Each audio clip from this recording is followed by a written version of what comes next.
Lu melu apa? Iki anakku nggih jan gleleng tenan kata-katane jan remasuk. Iya.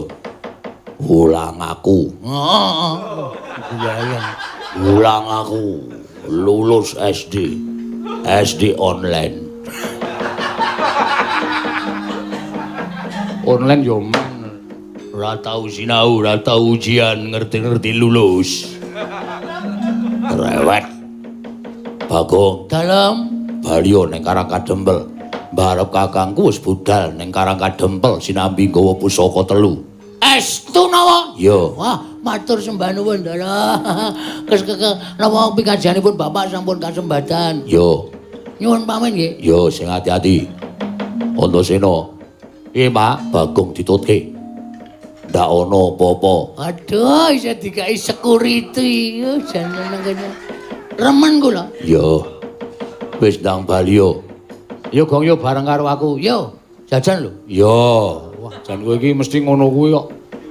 Iki dina iki sing nggo mangan apa? Oke, soto, sate, gulai, tongseng, ora wetengmu amot po. Amot iki engko tak tarik melar kok wetengku.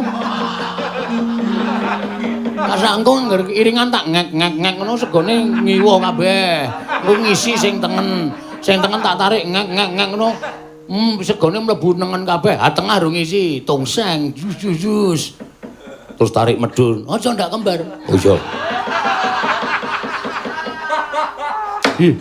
Wah mbok aja kene ta. Ya seneng aku ya mergo kowe iki wis tuwa nek tak keplak ndak aku kuwalat. Yo Gong yo. Yo nyuwun pamit Ndara Werkudara. Sing hati-hati aku nututi. Nggih.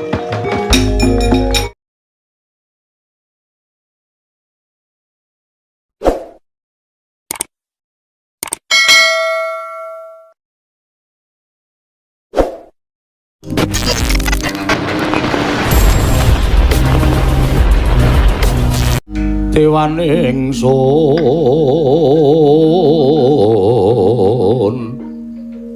ing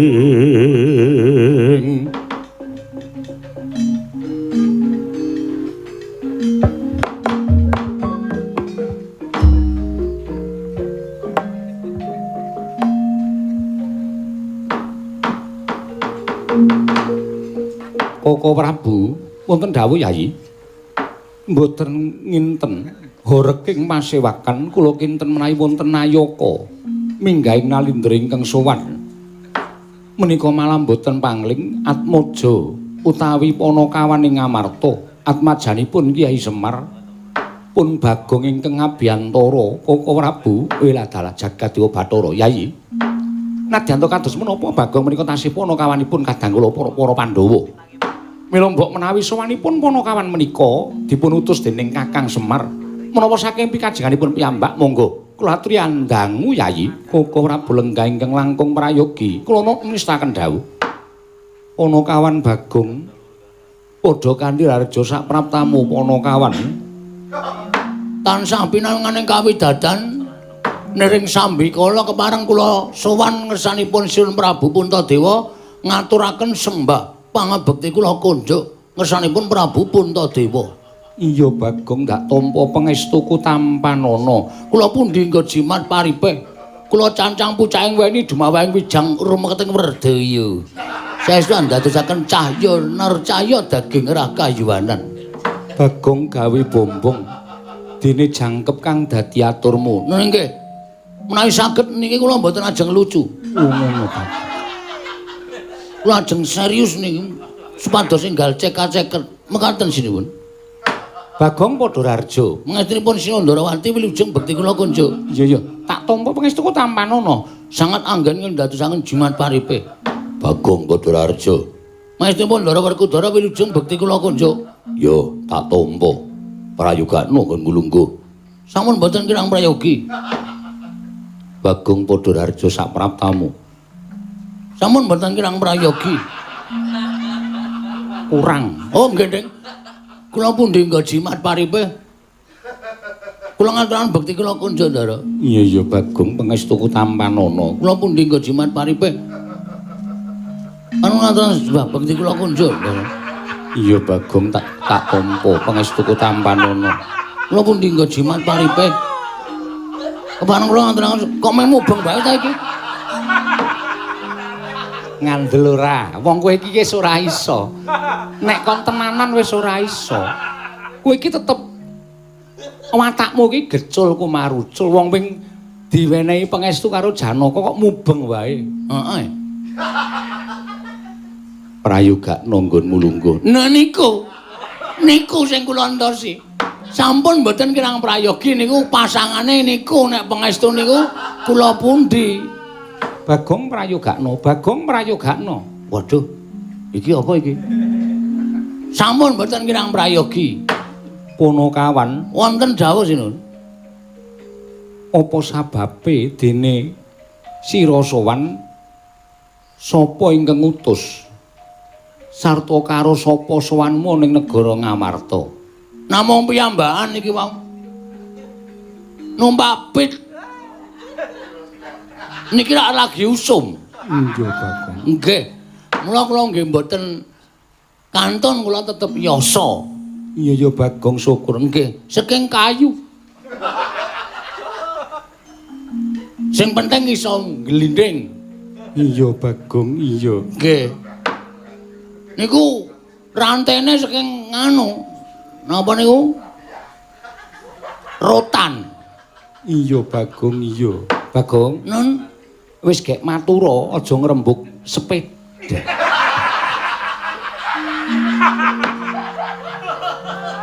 Kresna kakangku. Werkudara piye? Bagong wis arep kepengin dadi wong sing tenanan kowe malah nglecek. Ratu kok ngrembug sepeda.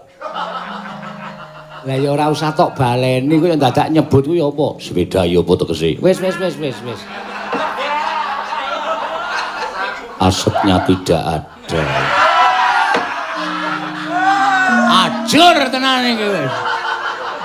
Rusak kahanane. Raton kok malah ngembug sepeda. Mula kowe ndang matura Bagong. Nggih. Sowan kula menika dipun utus dening Bapak Semar.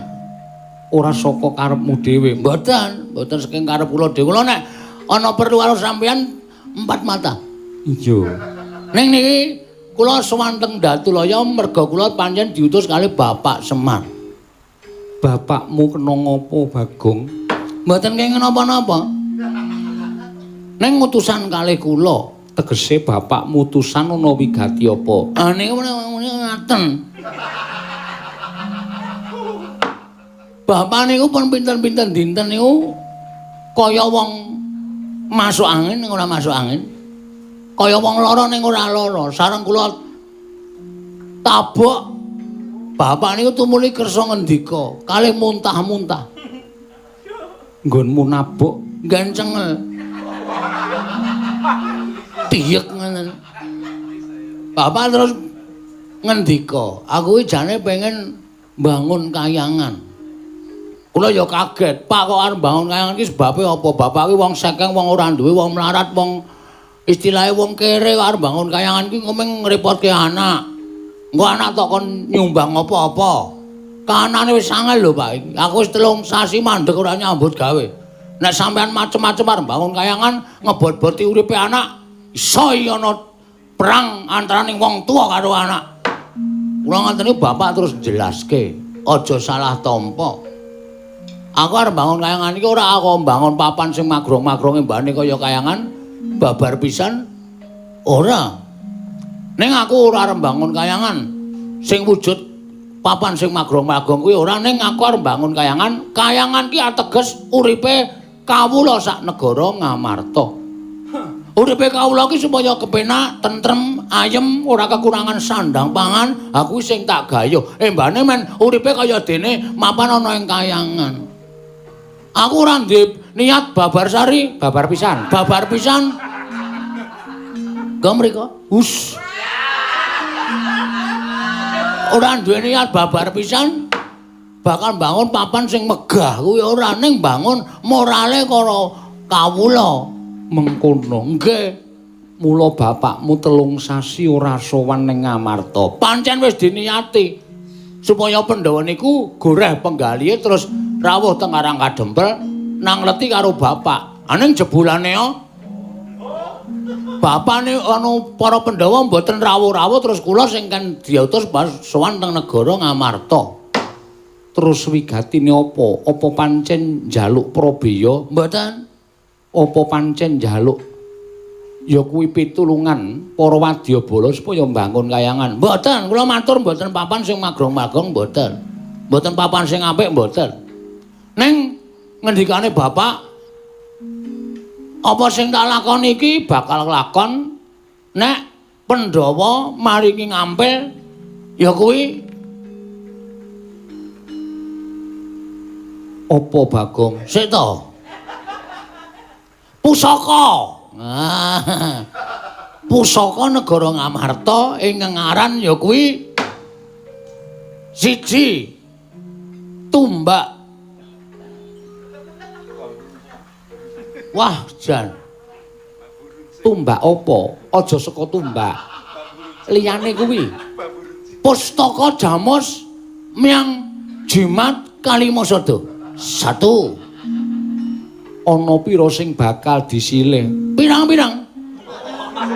Siji kula aturke Pustaka Jamus Kalimasada, angka 2 Payung Mutha.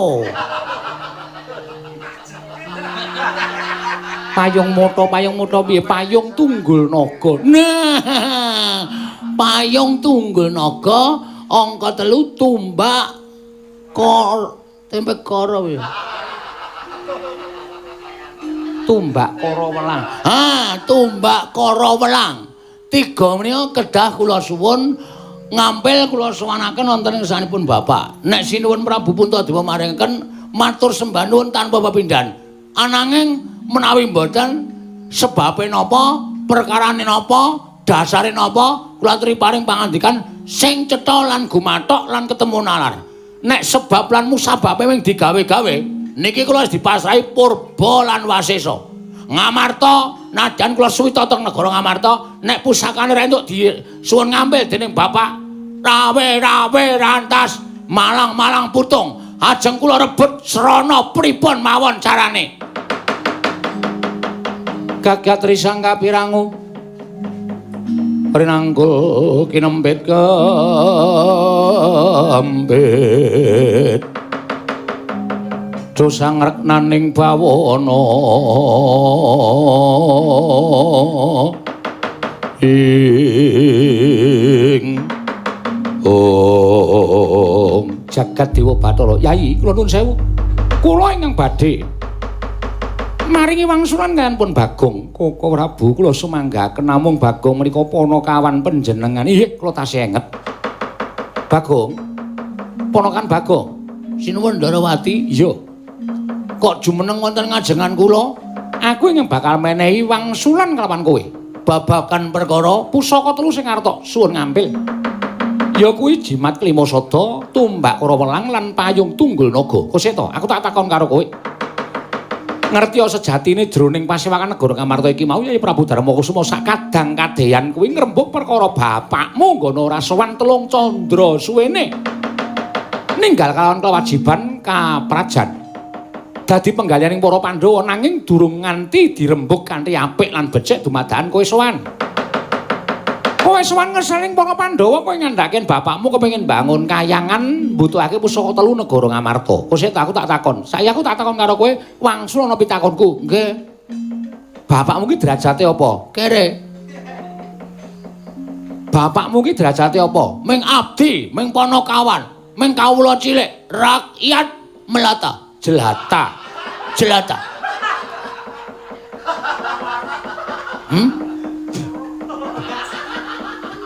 Lebon lemot ya tak akep. Mabur ning cangkem. Nabraki apa-apa. Wis ora perkara nabraki apa-apa. Nggih terus ngono.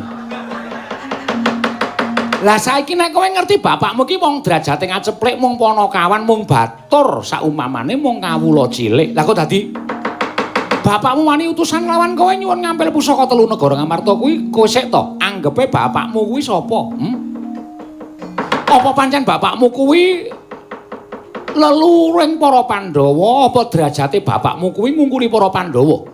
Pandhawa kuwi ingkang kagungan pusaka 3. Pandhawa sing duwe Tumbak Kara Welang Payung Tunggul Naga Pustaka Jamus Klimasada. Pandhawa kuwi pepundhene bapakmu, Pandhawa kuwi sesembahane bapakmu, Pandhawa kuwi sing menehi urip karo bapakmu. Lah kok dadi bapakmu cumalena lan nyolanyo lancang ngucape. Wani nyuwun ngampil pusaka telu. Wis minger keblate wong tuamu napa piye? Wis ora eling derajate Semar. Wis ora kelingan Semar kuwi derajate mung wong cilik. Lah kok dadi wani nyuwun ngampil pusaka?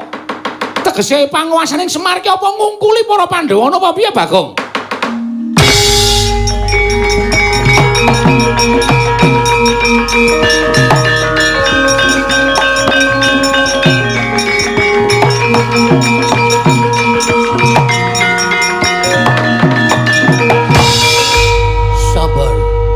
Sabar.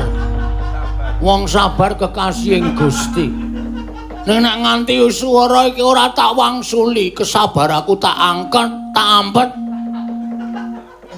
Nganti menutup peredaran darahku. Aku iso stroke dadakan. Aku dadi kaya ngono omonganmu, Kres. Kok dadi kaya ngono omonganmu? Aku wis ngerti, aku wis rasa tak tudunung-dunungke, rasa tak tuding-tuding. Nek bapakku iki wong kere, bapakku iki wong ceplek, bapakku iki mau melarat, bapakku iki mau ponokawan. Rasa tak omongi. Aku wis paham. Aku wis ngerti. Nek kok dadak tak omongke seru banget ning negara Ngamarta mongko sing padha rawuh akeh rajamak kaya ngene. Kawula Nayaka padha seba. Kok kowe mentala ngucap, "Bapakmu ki wong kere. Bapakmu ki wong ora duwe." Mung gedibal 17. Apa wis minger keblate bapakmu? Kok kowe kok nganti ngeri-ngeri keblate bapakku ki? Nuwun sewu. Kowe iki saiki aku tak takon karo kowe. Kowe sapa e? Lho, aku Ratu Ndarawati. Aku Ratu Ndarawati Prabu Sri Bathara Kresna. Aku ngerti. Sing lenggah ning awakmu aku ngerti. Sang Hyang Wisnu. Sang Hyang Wisnu. Wisnu ki apa? Wis le anu. Stop.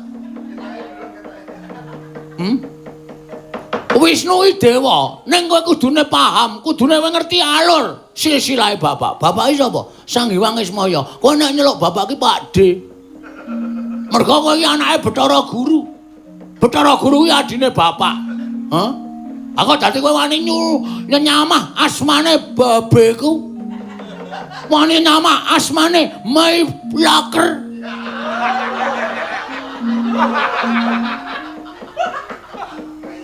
Wong ngarani ora iso kok. Lah kae karepe piye, Yayi? Kae karepe Father.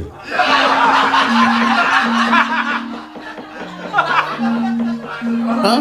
Oh wani ngeceh mailakerku. Kowe wani karo bapakku wae, ha? Wani karo wong tuaku. Nek pancen jroning pasewakan iki sing ngribet-ngribeti sediane Semar, sing nutup-nutupi karepe Bagong nyuwun ngambil pusaka. Ora masalah, Eko. Ora masalah. Ora masalah. Ning ditenono, omonganmu ya tak rekam. Omonganmu ki tak rekam. Ora percaya wae. Mangsane aku ora gablek HP. Aku mlebu kedaton ki HP wis tak rekod. Sak omong-omongane wong-wong ki wis engko kanthi teleng ngarepe bapak. Klik. Bapak tak kupinge tak leboni watu. Apa to kae sing dileboni kae, Pak? Handpret. Hah? Engko bapak krungu kabeh omonganmu nganti bapak ora muring karo kowe. Aja dundang Bagong legane ngene. Kowe ra dalan.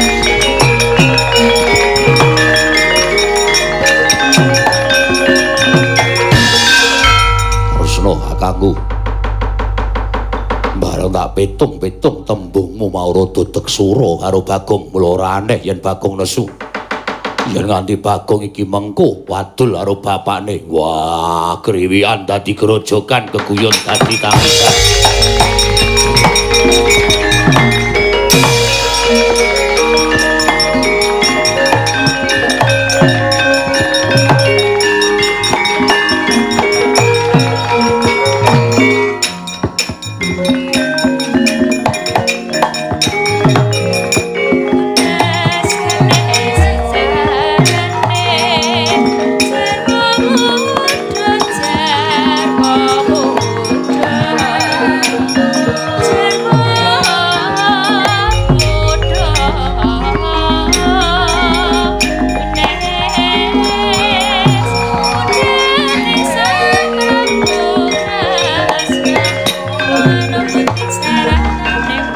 Rakyat kurdo Roma bangga Wagut gati nyomawukat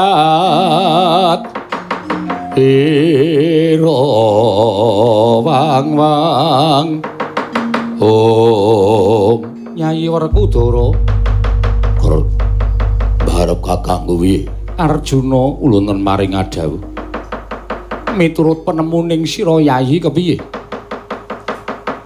Bagong winadyang wong srogal-srogol wong sembrono ning duwe pambegan jujur Bagong ki arep mung Panakawan gaweane tumindake sok kewanen karo Bendoro ning aku ngerti watahe Bagong ki wong jujur dhewe yen dikongkon ora bakal nambahi ora bakal ngurangi Pakira pancen Semar mbutuhake pusaka 3 pusakaning para Pandhawa Turta malih Koko Prabu kula nyuwun mahapunten gegayanipun Kakang Semar menika luhur sanget nedya damel kayangan wonten ing negari Ngamarta ambangun moralipun para kawula Oh Prabu kula kok rumaja ngelen Kakang Mas kekalih nggih Koko Prabu kula grumaja ngelen Kakang Mas kekalih yen to pancen kaya mengkono Yayi aku njaluk lawan Dimas Werkudara pisan kang padha bandayuda pun Kakang lawan Yayi Arjuna nedya liwat alun-alun pepungkuran sowan marang Karang Kadempel sinambi mundi pusaka katelune Koko Prabu monggo kula dherekaken wah njaluk pamit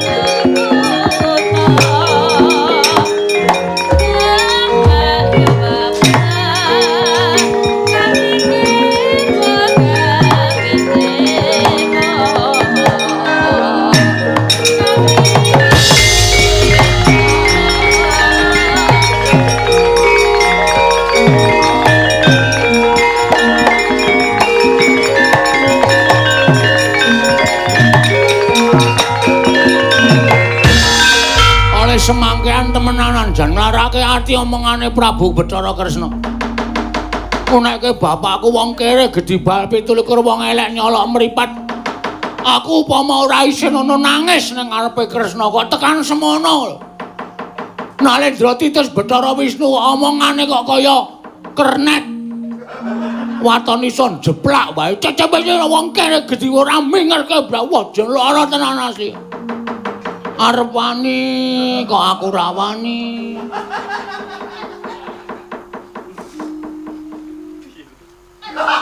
Iki mesarung dilangi tenan to tekeke iki. Suwane Ngamarta ana tekek, suwane Mandura ana tekek. Dandang kok rumah sawu kok nglembras sak nggon-nggon. Elok tenan iki, ana kepiye meneh? Oke, wis tak niati ben geger ya geger. Bapak nek tak lapori Pak kowe dunekke ngene-ngene karo Prabu Kresna. Wah, blegedhuwek. Sak dulita lit. Kaya apa Ndara Kresna wis kriwikan dadi grojokan tenan.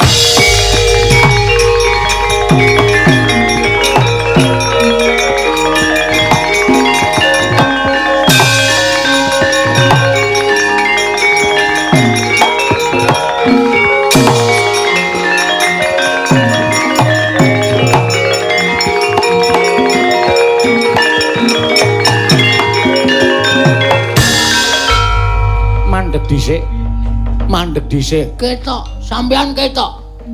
Sampean wedi kula mlayu muni tak landhake bapak. Ketara sampean nututi kali kula, sampean mung ngajeng glembok karo aku supaya aku ora bali to. Ha ta? Ha ta? Ngerti aku. Bagong. Sing sopan tangane. Gawa gendho. Gawa tukang pukul. Aku ngerti nek Ndara Sencaki tukang pukul sampean. Ora masalah. Padake aku wedi wae. Mula ta mula sinuwun sing jeneng piyai niku nek ngendika sing apik, nek ngendika kuwi aja sok natoni karo sing mangendikani. Tur sampeyan kudune nyawang. Sing tak jak omong ki sapa? Ngono lho. Kula karo sampean ki tepung wis 45 taun lho. Wis suwe lho tepung. Ngibarate saka kuncung nganti gondrong. Duwe jabang nganti Malang Celapang. Sampeyan niku srawung kalih kula. Lah kok sampeyan kok mentala ngunekke kula? Monggo sing mangunekke dudu kula, sing mangunekke bapak. Bapak karo sampeyan srawunge luwih suwe. Luwih iso sampeyan durung dadi Kresna, isih wujud Bathara Wisnu niku wis dimong karo bapak. Kok mentala kaya ngono omonganmu? Nglarake ati lho. Wong kene urip nang alam padang niku pathokane nek ora seneng dijiwit, aja jiwit, nek ora seneng ditabok, aja nabok, nek ora seneng dilarani, aja sok nglarani. Niku pathokan dienggo wae uripe tentrem. Sampeyan kok kaya ngono, dindelke, setyaki, dinunun wirang tumandang. Anggere muni wis setyaki, capeng, mlintir brengos, anggape ora ana sing iso menyentuh nata Ndarawati. Grilusi jalma tan kena kinira. Ngono. Aku wis sing rumah ora ndek derajat pangkat. Kula niku nek omongan wae mesti kula tata kok aja nganti nglarani atine wong kok. Sampeyan Alendra kok nek ngendika nglarani atine wong. Bagong. Bisa dikandhani apa ora? Iki Koko Prabu Ndarawati sesembahanku. Yen kowe ora duwe tata krama, kowe neranyak, kowe bakal tak jembalani. Ngono kae, ngendelke kekasarane njukan. Ambaknya. Monggo nek arep tak tucuki monggo. Ngono. Arep tak antemi monggo. Mergo aku ora ndek tata krama karo Ratu Gustimu, kowe arep nutuki aku monggo. Ning nuwun sewu, masyarakat sing padha mresani jumlahe 8.300. Streaming sing padha streaming ki padha preso, ngerti ndi sing bener ndi sing luput. Dadi nek kowe njotosi karo aku, wah, bakal disengiti wong sak donya. Tenan kuwi. Setyaki mung waton ngestokke dawuh, ning ora gagas Ratu Gusti iki bener apa luput. Ayo ora do ngomong apa kowe? Kalah kowe nek ngomongan karo aku. Aja kok Kresna dukuh kowe gila.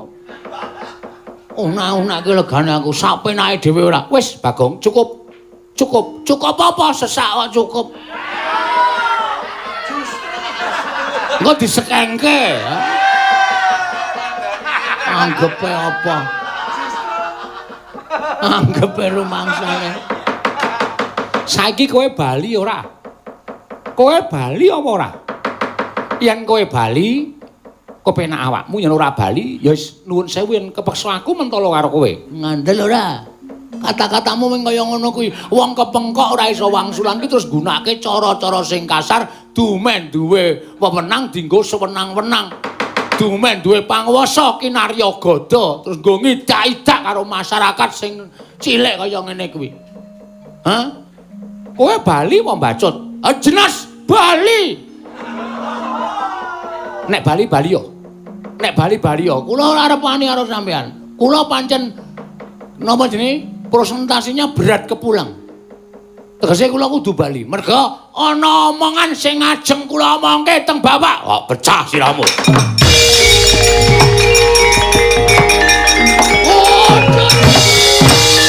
Setyaki.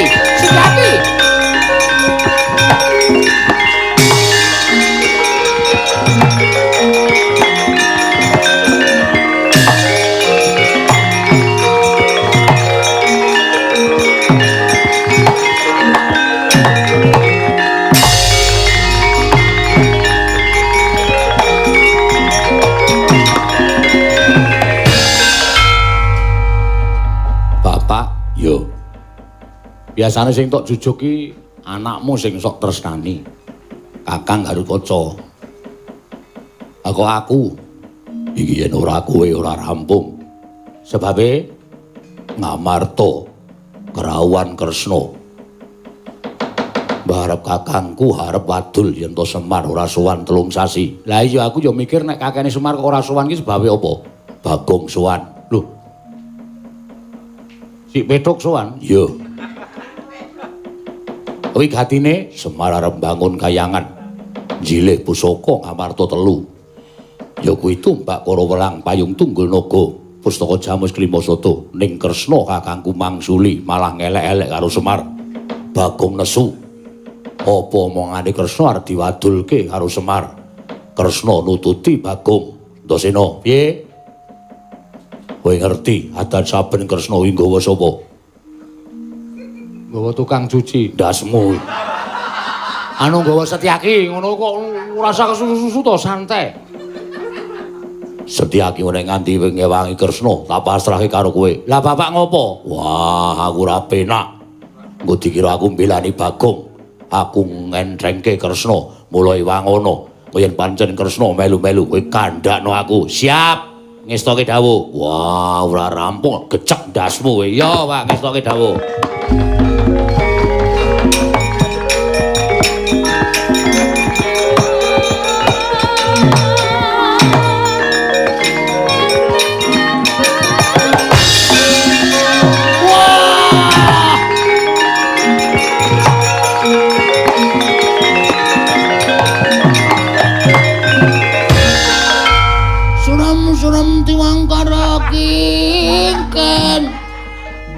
Mangos wakang layon denya ilangang memanisnya manis madu. Aku iki gumun karo kowe lho, Gong. Tangi. Alah, lakon apa iki, Pak? Tangi. Tangi. Ya dolesi. Mau tak idak ndasmu kowe. Aku nek karo piyai siji iki kompak ya gawe grup dagelan. Moh. Ndaming tok badi wae ora. Ngopo kok ngerti-ngerti ketemu aku ngelekar? Kaco. Kacone. Doyak. Sapa ki? Sopo? Adine Kresna iki sapa? Bibi Wara Sembadra. Udah anak doyak aku cetha gelem. Lah adine si Wandarawati iki. Adi ngene lho, adi pepean ya pokoke diwengku utawa direngku. Senopati Ndarawati. Oh, mak cilik Setyaki. Udusima. Mak cilik Setyaki. Mak paman. Ora, aku nek nyebut mak cilik Setyaki. Oh, terus Lho, sing terus ki aku terus ora ada perang. dadekke wae engko golek masalah. Engko nek Ndara Setyaki ya wis nggih kula mboten sios nglabrak Bagong, langsung tok gajul wetenge. Diek ngono, kudu dadi ngono kok ora gelut. Moh aku ra wani nek kon marahi ngono kuwi. Wis gawe lungguh kene engko tak ewangi. Siap. Ani ngono, lho.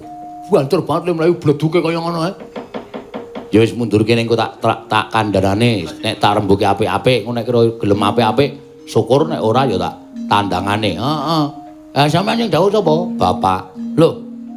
Ndarawerku jane mbelani kula. Nyatane aku digawe karo bapak. Wah, nek ngono apa kekarepane Bapak Semar mesti arep kasembadan. Ketara Ndarawerku Ndara napa niki rimahe kalih kula amarga nek mboten wonten niku wis janjane Gamelane wis muni. Oh iya.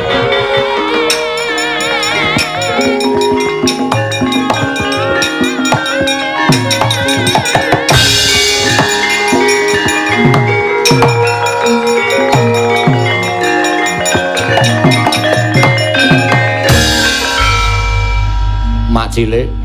Inggih, nggih. Anggir Antasena. Heeh.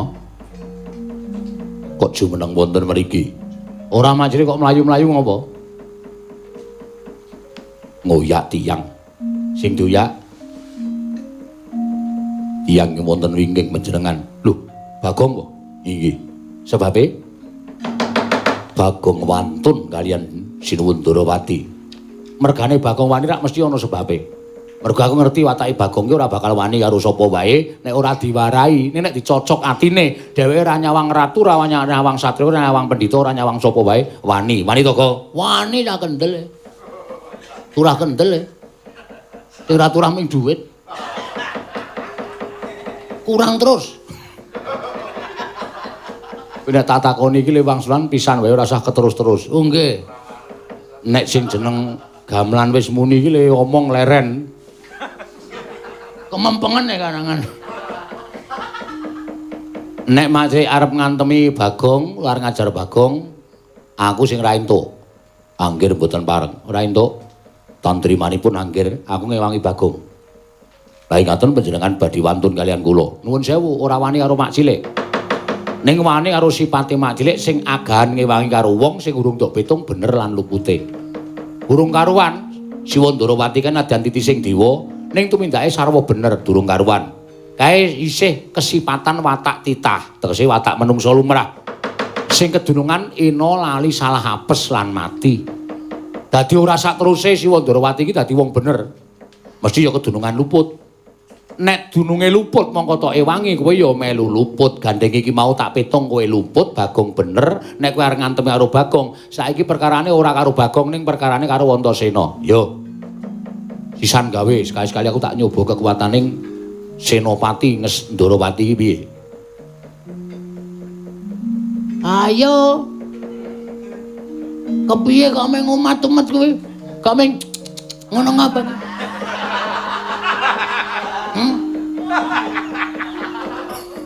Piye, Ndara Setyaki? Ampun meng meneng mawon kaya ngoten niku. Niki lho, jago kula wis kaya ngoten iki. Yo nek pancen nyoba. Mengko iso dititik kok Mak Cilik. Aku ngerti Mak Cilik iki piyai digdaya. Aku yo nuwun sewu. Saiso-iso ngimbangi kekuatane Mak Cilik. Ning ana tetembungan ala ora tumama ning becik. Saampuh-ampuhe wong ku nek mbelani watak ala utawa mbelani watak sing salah mesti kalah. Wis to yakin? Ora usah dadak mbok pitung. Nek sampean kalah karo aku sampean aja isin, sampean aja wirang. Mergo sampean mbelani watak sing kleru. Ayo, diwiti saiki apa kapan aku manut rupak mani jembar wani. Aja meneng wae Mak Cilik.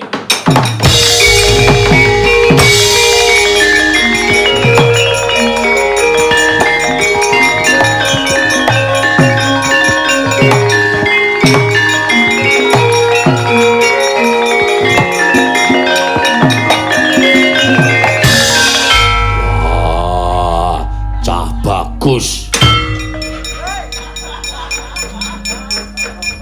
Matur nuwun, Pak. Arep ngopo? Arep melu-melu e. Wah, melu-melu apa? Iki anakku. Nggih, jan gleleng tenan kata-katane jan remasuk. Iya. Ulang aku. Heeh. Gleleng. Ulang aku. Lulus SD. SD online. Online yo men. Ora tau sinau, ora tau ujian, ngerti-ngerti lulus. Rewet. Bagong. Dalem. Baliyo ning Karang Kadempel. Mbarep kakangku wis budal ning Karang Kadempel sinambi nggawa pusaka 3. Estu napa? Yo. Wah, matur sembah nuwun, Ndara.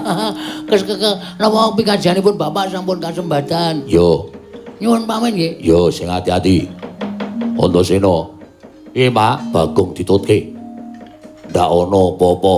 Aduh, isa dikai security. Jan meneng kene. Remen kula. Yo. Wis ndang baliyo. Yo gong yo bareng karo aku. Yo, jajan lho. Yo. Wah, jan kowe iki mesti ngono kuwi kok. Iki dina iki sing nggo mangan apa? Oke, soto, sate, gulai, tongseng. Ora, wetengmu amot po. Amot iki engko tak tarik melar kok wetengku. Kasangku iringan tak ngek-ngek ngono segone ngiwo kabeh. Engko ngisi sing tengen. Sing tengen tak tarik ngek-ngek ngono. Segone mlebu nengen kabeh. Ha tengah rung ngisi tongseng. Jus. Terus tarik medun. Aja ndak kembar. Oh iya. Wah, mbok aja kene ta. Ya seneng aku ya mergo kowe iki wis tuwa nek tak keplak ndak aku kuwalat. Yo Gong yo. Yo, nyuwun pamit Ndara Werkudara. Sing hati-hati, aku nututi. Nggih.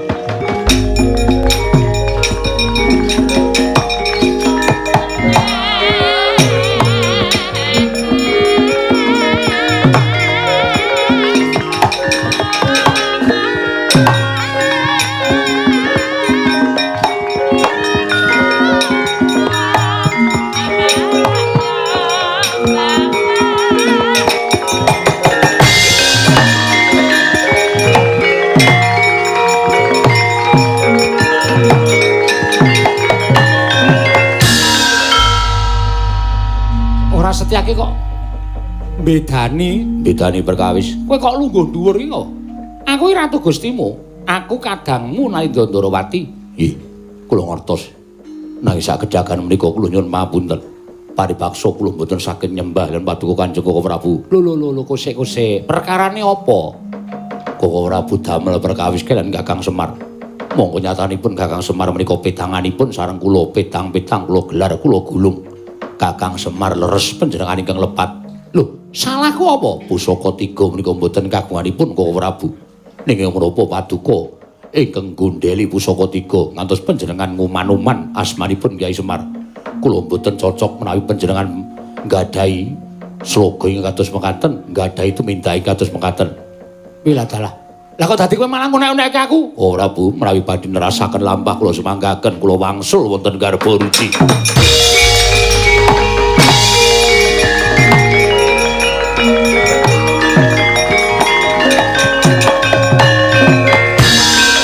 Saya gempung penggaling nata Ndarawati lawan kula Semar Badranaya. Mulat kawontenaning kados mekaten nalika semanten peteng dedet penggaling nata Ndarawati pantok puntaning tekad sigra matek aji pameling sumlorot Sang Pandya Betari Durga.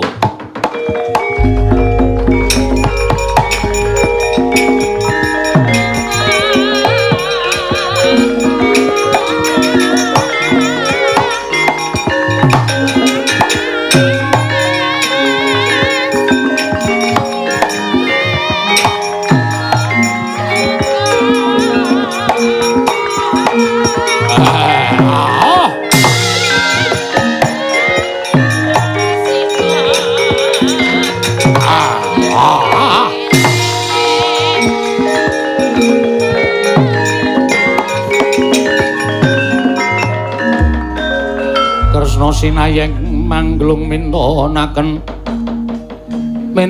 dewe kramanira kangku mitraneng asta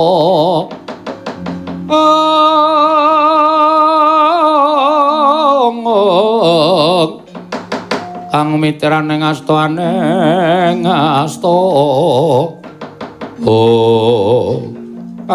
tobat iki ora pangling Kresna inggih pukul. Lah kok dadi kadingaren kowe malah matek aji pameling ngrawuhake kelawan ulun nggih ana apa? Namung paduka ingkang saged mbiyantu dhateng pikajenganipun ingkang wayahing Ndarawati. Ngengeti Kyai Semar Badrana anggenipun badhe mbangun kayangan Tanwandi namung badhe ngembari dhateng panguwasipun para Jawata. Mila niat kula nedya njugaraken Kakang Semar anggenipun ambangun kayangan. Kula nyuwun sabiyantinipun Kanjeng Ibu Pandya Betari Durga supados samangke damel srana jugaripun Kakang Semar ambangun kayangan Kanjeng Ibu. Titi prani manganahanong paricata mbak lumembak lamun mambeng lerombak ing segara hangra. Sodhe selikur dina patobat. Ya ta yen pancen kaya mengkono aja kuwatir. Mengko wadyabal aku tak sebare ana ing Karang Kadempel. Supaya nyusupi jiwaning kawula sak Karang Kadempel supaya Kakang Semar ora kelakon nggone bangun kayangan matur sembah sewu nun tanpa pepindhan. Kejaba saka kuwi nggonmu bakal jugarake Kakang Semar nggone bangun kayangan aja wujud nata Ndarawati nanging tak dandani Kresna tak dandani.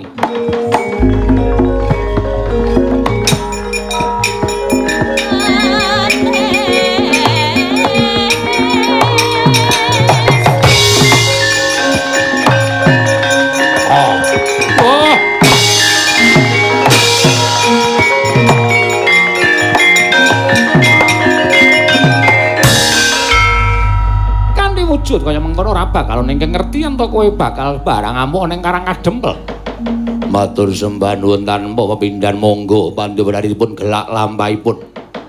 Kabeh para wadyabala berkas anjim setan mriprayangan lilu Banaspati kleng-kleng balungatan ndak gendruwo wewe glidrah. Aja nang kengkeri. Budal marang Karang Kadempel disusupi jiwaning kawula sak Karang Kadempel dimen padha gegeran, dimen padha nungsang puyang. Ora tumindak apik satemah gagar wigar nggone Kakang Semar duwe gawe bakal bangun kayangan. No nistaken dawuh Pandya Betari ngestaken dawuh.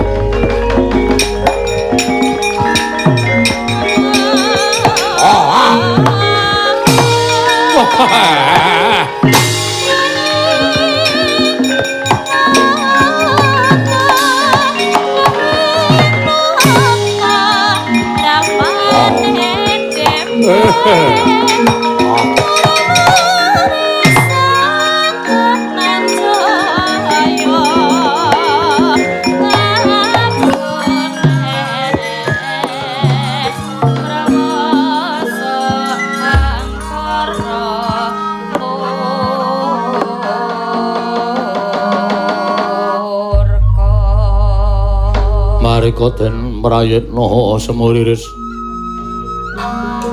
semuriris eka balik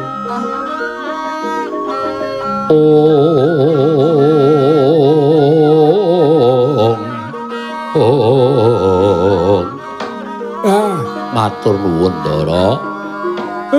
Dene Ndara-ndara kula sampun kepareng rawuh enten Karang Kadempel. Malah sinuwun ngamarta pun maringaken pusaka tetiga. Pustaka Jamus Klimasada tumbak Karawelang payung tunggul naga. Pancen iki dadi syarat supaya sampeyan niku rawuh enten padusunan, rawuh enten Karang Pradesan nyaketi dhateng para kawula supados ngertos dhateng gesangipun para kawula sampeyan. Nek kawula niku mang caketi raos pangraosipun mang cedhaki atine. Niku padha karo wis digatekke. Bombonge kawula tanpa pepindhan. Inggih mekaten kawula tansah mbangun miturut dhateng sabdhawuhipun Nalindra. Sinuwun punta lan sak kadang kadeyan inggih mekaten damel praja menika ayem tentrem. Embanipun para kawula gesang wonten ing kayiwangan kaya sing kula jangka niki Ndara. Bumi kunjang kanjing langit kelap-lapaton lir kincanging risang mawe gandrung dereng ngantos paripurami Wawacana katrenjo sawaning Bambang Antasena karya cingak kang samya mulat semare koten prayena semuriris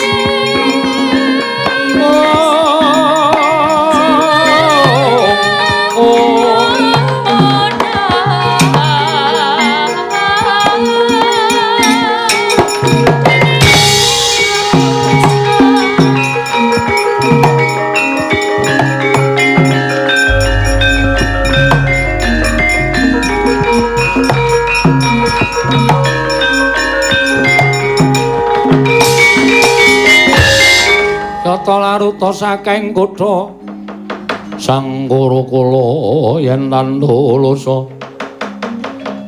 Sanggara kula yen tandulasa Ndara Antasena kek suwene aku jaga ning tapel wates Karang Kadempel dumadakan tanpa kanyana-nyana ana yaksa ingkang ngamuk nguwuh-uwuh nantang karo kakekne Semar lan ora nyarujuki kangane Semar nggone mbangun kayangan. Sampeyan mangdo meneng mawon kula dhewe sing methukke Ndara.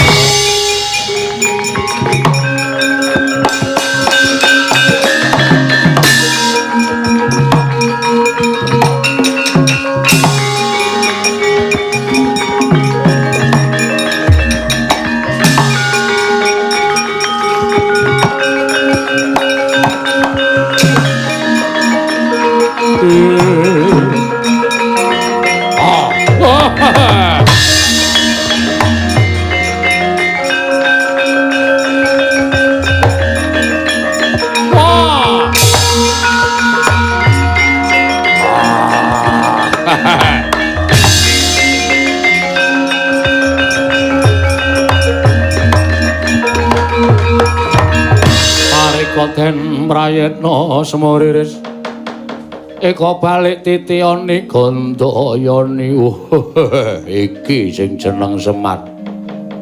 Pancen iya kowe sapa? Aku Jajalwerka. Alawi gatine pancen diutus dening dewa. Dewa sapa sing utus? Dewa sing mapan ana ing kayangan mesti eneng jenenge, eneng wewisike. Aku kandhanono nek pancen dewa cetha wisike sapa tak jujuke kayangane. Sebabe apa kok dadak ngutus karo kowe? ngogreh-ogreh nggonku duwe gawe bangun kayangan jajal werka. Kowe aja ngapusi karo aku.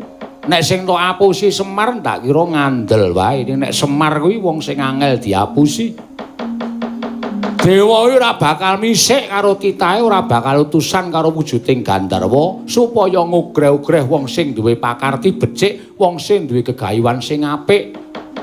Monggo Semar gegayuhane ora ngesuk-suk karo uripe sak pepadane. Gegayuhanku ora gawe kapitunaning sak pepadane, ning malah gawe becik kalawan sak pepadaku sing urip ana ing negara Ngamarta. Lah yen dewa sing kongkonan karo kowe iki arep ngogreh-ogreh sing dadi kekarepaning Semar. Mengko aku sing arep matur karo Sang Hyang Bathara Wenang supaya dewa sing aran Wisnu kuwi dicopot wae aja nganti dadi dewa nek senengane mbebeda karo wong sing duwe gegayuhan becik jajal werka.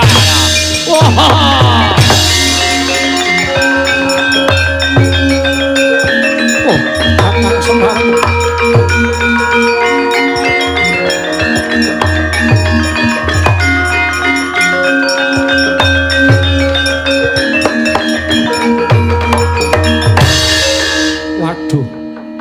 Lah kok jebul Kakang Semar ora iso diapusi.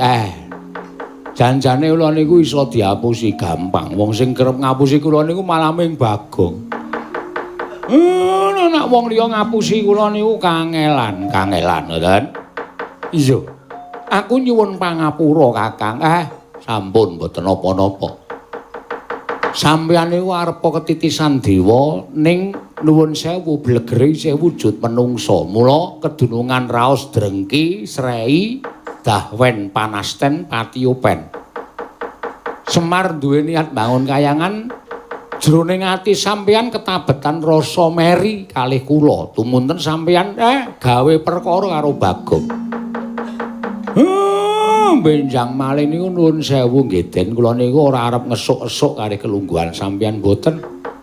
Kula ora arep ngesur kelungguhan sampeyan, mboten ora. Napa meneh kula ajeng ngendhih dhateng derajating Nata Ndarawati minangka pujangganing para Pandhawa mboten. Kula mung nindakake kewajiban minangka dadi pamong, kula mung nindakake kewajiban minangka dadi abdi sing kudu nyengkuyung karo bendara kula. Lah nek Ngamarta ketok ora tentrem kula duwe kewajiban nentremke. Merga kula niku abdining para Pandhawa. Ning kula mboten gadahi niat ajeng netepi tetembungan golek pendhok supaya ketok. Mboten. Kula mung abdi ya tetep abdi. Iya, Kakang Semar aku ngerti tulusing atimu. Nggih sampun mboten napa-napa. Dilebur. Rasa sing mboten seneng dilebur. Rasa sing meri dilebur, rasa sing panas baran dibuang sing adoh. Sakniki ayem, ayom, tentrem. Manunggal kali ndara-ndara kula Pandhawa adi-adi sampeyan.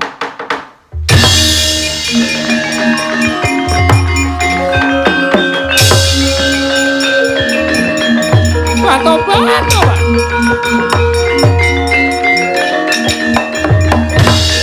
Kakang Semar kowe ngerti glibeting Nata Ndarawati? Sinuwun Kresna njaluk bantuamu iki nalika peteng atine, nalika wis buntu penggalihe. Nang atine wis tak gawe padhang, sing buntu wis tak gawe dalan. Wekasan wis lega, penggali wis ndodho keluputan. Kowe arep ngopo? Arep ider. Tobat mboten. Nah ora bali. Bali. Kena ora bali iki ndak blandang. Nyuwun pamit wis kono bali. Disambung sesuk bengi sik enek Climen Durga. Ngestaken dawuh.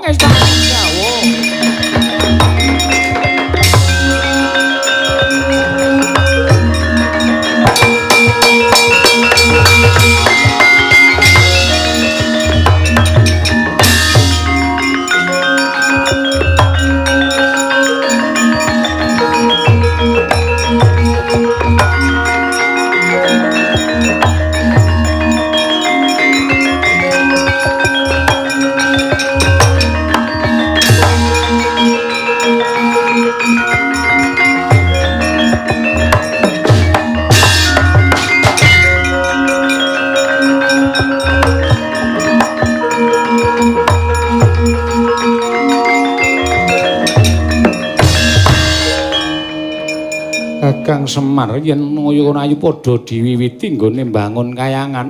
Langkung prayogi. Aku lan Pandhawa padha sarujuk. Lak ya ngono to werku Dara. Nggih. Pancen iya. Semono uga Janaka rak ya sarujuk kula Nokmur. Apa kok? Kula Nokmur Noknon. Kula Noknon mekaten Gaga Prabu Puntadewa. Jelampur.